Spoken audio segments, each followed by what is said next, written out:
আসসালামু আলাইকুম। শুভেচ্ছা জানাচ্ছি সবাইকে, আমার প্রিয় শিক্ষার্থী ভাই বোনেরা এবং বিজ্ঞ আইনজীবী ভাই বোনেরা। শুরুতে আমি হাইকোর্ট পারমিশনের লিখিত পরীক্ষার যে অংশবিশেষ বাকি রয়েছে, অর্থাৎ ফলাফল প্রকাশের যে বিষয়টি এখনও বাদ রয়েছে, আপনারা রিভিউ করেছিলেন, সেই রিভিউর খাতাগুলো সম্পর্কে একটু তথ্য দিতে চাই।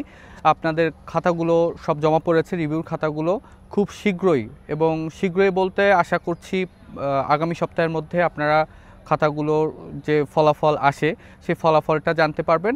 এরপরে কাঙ্ক্ষিত যে পেন্ডিং ভাইবা রয়েছে, যারা পাশ করবেন এখানে, এবং এর আগে যারা থার্ড এক্সামিনের কাছে যে খাতাগুলো জমা ছিল সেইগুলো আপনারা যারা আছেন তারা নিশ্চয়ই ভাইবা বোর্ডে মুখোমুখি হবেন এবং পরীক্ষা দিবেন। এজন্য আপনাদেরকে হয়তোবা ঈদের আগেই, যেটা যতদূর সম্ভব ঈদের আগেই এই প্রক্রিয়াটি সম্পন্ন হবে এবং আপনারা কাঙ্ক্ষিত ফলাফলটা ঈদের আগেই পেয়ে যাবেন, এমনটাই জেনেছি। আরেকটি বিষয় হচ্ছে এনরোলমেন্ট কমিটির লিখিত পরীক্ষা, অর্থাৎ যেটি প্রক্রিয়া প্রথম ধাপটি শেষ হয়েছে এমসিকিউতে, দ্বিতীয় ধাপ হিসেবে আপনারা লিখিত পরীক্ষা দিবেন।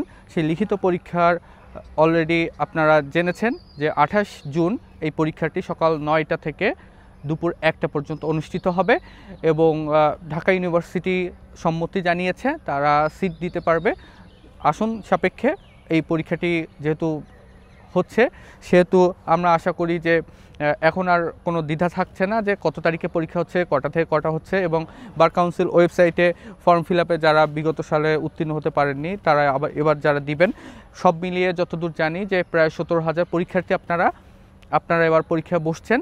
তো আপনারা এখন শেষ মুহূর্তে যেটা রয়েছে সেটা হচ্ছে ফর্ম ফিল আপের বিষয়টি রয়েছে, নতুনদের হয়তো বা করতে হবে না, পুরাতনদের করতে হবে। তো সেই প্রক্রিয়াটি সুসম্পন্ন করেন এবং পরীক্ষার সার্বিক প্রস্তুতি সম্পন্ন করেছেন বা যারা সম্পন্ন করছেন করে ফেলেন। আশা করি আপনাদের জন্য ভালো কিছু অপেক্ষা করছে।